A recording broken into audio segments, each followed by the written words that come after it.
स्वागत है दोस्तों आपका हमारे इस यूट्यूब चैनल कन्फ्यूज़न 9.2.11 में। दोस्तों जैसा कि आप सभी लोगों को पता है कि आज छात्रों ने बीपीएससी ऑफिस के पास 22 नवंबर दिन मंगलवार समय जो है वो 12 बजे आप लोगों को बीपीएससी ऑफिस के पास बुलाया गया है। लेकिन हमारा जो एक मुद्दा है वो एक अलग तरह का मुद्दा है और ये जो है वो बहुत ही गंभीर मुद्दा है और आप लोग इस पे ज़रूर विचार करेंगे और आप हमें अपने विचार जो है कमेंट बॉक्स में बता सकते हैं। तो इस वीडियो को पूरा देखिएगा। ये जो गंभीर मुद्दा है आने वाले 68 बीपीएससी के लिए बहुत ज़्यादा गंभीरता पैदा करेंगी और अराजकता पैदा करेंगी 68 बीपीएससी के लिए। और बीपीएससी ने क्या एक खेल खेला है जो कि बहुत ही इसका कोई तोड़ अभी तक हमें जो है वो समझ में नहीं आ पा रहा है। तो हो सकता है कि आप लोग के पास भी इसका उपाय हो तो आप लोग इसे बीपीएससी ऑफिस के पास ज़रूर उठाइएगा ताकि आने वाले जो 68 बीपीएससी का जो एग्ज़ाम है उसमें आपको लाभ मिल सके।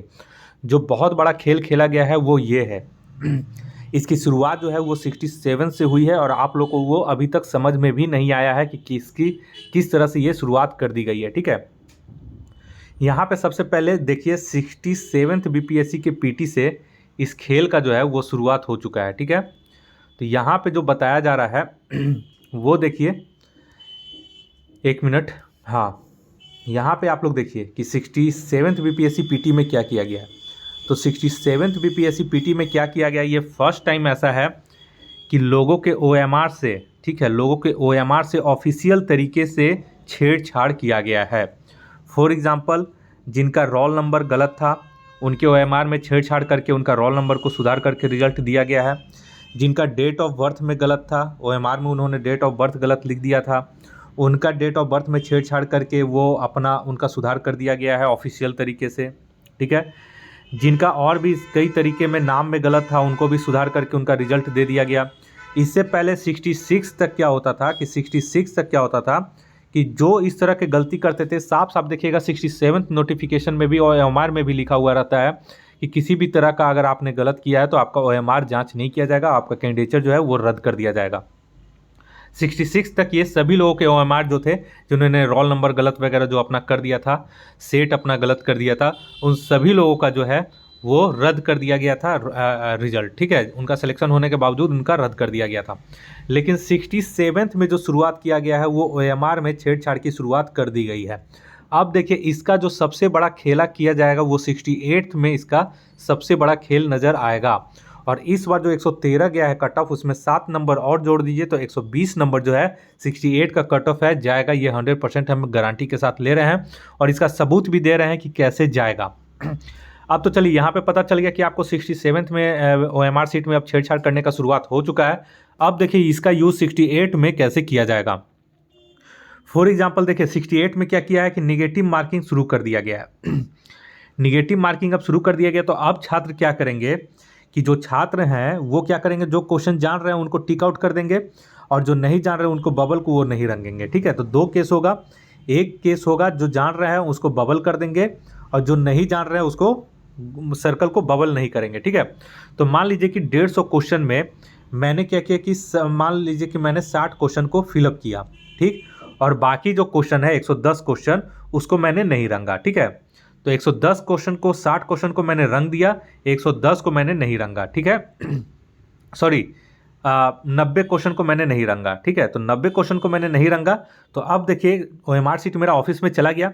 अब देखिए इसमें सेटिंग करना बहुत ही आसान, बहुत ही इजी हो जाएगा निगेटिव मार्किंग में। ठीक है, निगेटिव मार्किंग में करने से क्या होगा, ठीक है, जो मैंने रंगा उसमें से मान लीजिए कि मेरा 40 क्वेश्चन सही हो गया। ठीक है, लेकिन ये जो 90 क्वेश्चन है इसमें से मान लीजिए कि अगर 80 क्वेश्चन भी आ रहा है तो 120 नंबर मेरा कट ऑफ आसानी से आ जाएगा। ठीक है, और ये क्वेश्चन जो है आपने जो खाली छोड़ा है और आपने अगर किसी का सेटिंग है तो आसानी से अब तो लाइसेंस मिल गया बीपीएससी ऑफिस को, आसानी से वो बबल रंग देगा और बबल रंगेगा तो इसमें पता ही नहीं चलेगा कि छेड़छाड़ हुआ है कि नहीं छेड़छाड़ हुआ है। जब रोल नंबर में सुधार करके छेड़छाड़ करके सुधारता है तो उसमें पता चलता है कि हाँ इसका रोल नंबर गलत था तो इसका सुधार करके हमने ये सही किया है। लेकिन जब आपने बबल ही खाली छोड़ दिया है, उसमें कोई ब्लैक से जाके रंग दे, तो वो छेड़छाड़ आपको पता ही नहीं चलेगा कि छेड़छाड़ हुआ है और वो कोर्ट में भी प्रूफ नहीं होगा कि आपके ओएमआर सीट में छेड़छाड़ हुआ है। और ये सारा काम अब बीपीएससी ऑफिस अब खुल कर सकती है। पहले जो चोरी छुपे करती थी, अब निगेटिव मार्किंग आने के बाद ये अब खुल कर करेगी। तो मेरा सवाल यही है, मेरा मानना है, मेरा तर्क है कि आप जो बीपीएससी का ग्रुप डी लेवल का वन लाइनर जो क्वेश्चन देते हैं उसको हटा करके आप एक लेवल वाइज आप क्वेश्चन दे दें, जिसमें कि स्टूडेंट को सोचना पड़े। और नॉर्मल जो रेलवे ग्रुप डी वगैरह का जो वन लाइनर का जो लूसेंट वगैरह जो रट के आता है, अच्छा लूसेंट भी जो रट के आता है वो भी मतलब उसमें भी बताएंगे कि क्या प्रॉब्लम है, तो वो सब जो है आसानी से निकाल लेता है। और जो मेंस वगैरह का जो शुरुआत से ही तैयारी करता है, जिसका समझ है, जिसको आंसर राइटिंग का समझ है, वो अच्छे से लिखता भी है, वो इसमें क्या होता है कि वन लाइनर में छट जाता है कई बार, क्योंकि वो उन चीज़ों को उस तरीके से नहीं पढ़ता है। वो जो भी चीज़ पढ़ते हैं वो मेंस के हिसाब से ही पढ़ते हैं और नॉलेज ग्रहण करते हैं। ठीक है, तो ये चीज़ हो गया यहाँ पे आपका ये। तो ये आप लोग ज़रूर मुद्दा उठाएंगे कि क्या ये 68 के लिए जो है वो 67th में जो कांड किया गया है ओएमआर के साथ छेड़छाड़ करने का, तो ये 68 के लिए ये महामारी एक तरह से बन जाएगा। और ऐसे में फिर जिनका सेटिंग होगा केवल वही छात्र जो हैं वो निकलेंगे, बाकी जो जेन्युइन छात्र हैं वो अब पूरी उम्मीद है कि वो ऐसे छात्र लटक जाएंगे अब। ठीक है, नेक्स्ट आइए कुछ क्वेश्चन जो हैं, जो हम आपको एक क्वेश्चन जो है वो मैंने देखा है बहुत सारे लोग इसका विरोध कर रहे हैं, लेकिन वो क्वेश्चन जो है वो बीपीएससी के द्वारा सही दिया गया है। वो क्वेश्चन मैं आपको दिखाता हूँ। देखिए, एक क्वेश्चन तो ठीक है, लोहे के जंग वाले में बहुत जगह पहले बढ़ता है और फिर बाद में घटता है, वो दिया गया है। लेकिन यहाँ पे मैं उस क्वेश्चन पे अभी मैं नहीं जा रहा हूँ। यहाँ पे जो क्वेश्चन जा रहा हूँ ये है कि देखिए, लॉर्ड विलियम बेंटिंग का जो एक क्वेश्चन दिया गया था कि उसमें उसमें कौन कौन से जो सुधार कार्य हैं, सामाजिक सुधार कार्य, वो इन्होंने प्रारंभ किया था। तो यहाँ पे देखिए, जो प्रारंभ किया था उसमें लोग बोल रहे हैं कि दास प्रथा का जो अंत है उसका प्रारंभ जो है लॉर्ड विलियम बेंटिंग ने नहीं किया था। ठीक है, तो यहाँ पे मेरा तर्क है कि ये जो बीपीएससी के द्वारा जो दिया गया ऑप्शन वो एकदम पूरी तरह से सही है। यहाँ पे आप देख लीजिए, मैं आपको प्रूफ दिखा रहा हूँ। ठीक है, और ये अक्सर जो आप जितने भी किताब में जो डिटेल वाले किताब है उसमें छोड़ दीजिएगा। लूसेंट वगैरह में ऑब्जेक्टिव देखिएगा तो उसमें सीधे सीधे एलन बरो लिखता है। ठीक है, लेकिन वो जो है वो गलत है। यहाँ पे देखिए, सबसे पहले हम लोग सामाजिक सुधार में आते हैं यहाँ पे। ठीक है, तो चलिए, सामाजिक सुधार में लॉर्ड विलियम बेंटिंग में ये पहला है, ठगी का अंत इन्होंने किया था। ठीक है, स्लीमैन की सहायता से। उसके बाद दूसरे नंबर पे देखिए, यहाँ पे नर बलि और कन्या हत्या का इन्होंने, शिशु हत्या का जो था वो भी अंत किया था। और सती प्रथा का भी अंत जो है लॉर्ड विलियम बेंटिंग ने किया था। और यहाँ पे देखिए साफ साफ लिखा गया है, देखिए दास प्रथा का अंत। देखिए, दास प्रथा का अंत का जो प्रारंभ है वो आपका लॉर्ड विलियम बेंटिंग ने ही किया था। ठीक है, और 1843 में फिर लॉर्ड एलन बरो ने फिर पूरी तरीके से दास प्रथा का अंत कर दिया था। तो यहाँ पे आप लोग देख सकते हैं, दास प्रथा का अंत इन्होंने 1832 ईस्वी में बेंटिंग ने नया कानून बनाकर भारत में प्राचीन काल से प्रचलित दास प्रथा को समाप्त कर दिया गया था। लेकिन ये भारत के किसी किसी क्षेत्रों में समाप्त किया गया था, लेकिन एलन बरो ने 1843 में फिर पूरे भारत में इसको प्रतिबंधित कर दिया था। तो ये जो आप लोग ऑब्जेक्शन लगा रहे हैं, ये कृपया करके आप लोग ऑब्जेक्शन मत लगाइएगा। इसका बहुत मतलब अच्छे अच्छे बुक में जो है इसका ये दिया गया है एक्सप्लेनेशन। ठीक है, उसमें साफ साफ ये लिखा गया है। तो ये एक तरह से सही है। अब उसके बाद जो एक और क्वेश्चन आया है इसी में जो था ऑप्शन, वो धर्म अयोग्यता को लेकर के था। ठीक है, तो यहाँ पे देखिए, जो वो अयोग्यता वाला था धर्म का, वो यहाँ पे देखिए वो क्या केस था कि यहाँ पे बोला जा रहा है कि हिंदुओं में परंपरागत नियम के अनुसार धर्म परिवर्तन करने वाला व्यक्ति जो है वो पैतृक संपत्ति से वंचित हो जाता था, पहले जो नियम था हिंदू परंपरा में। उसके बाद बेंटिंग ने एक नया नियम बनाया कि हिंदू तथा मुसलमानों के उत्तराधिकारी के नियम में परिवर्तन कर दिया गया और कहा गया कि ये जो नियम है ये बस केवल इन्हीं के धर्मों के अनुयायियों पर लागू होगा।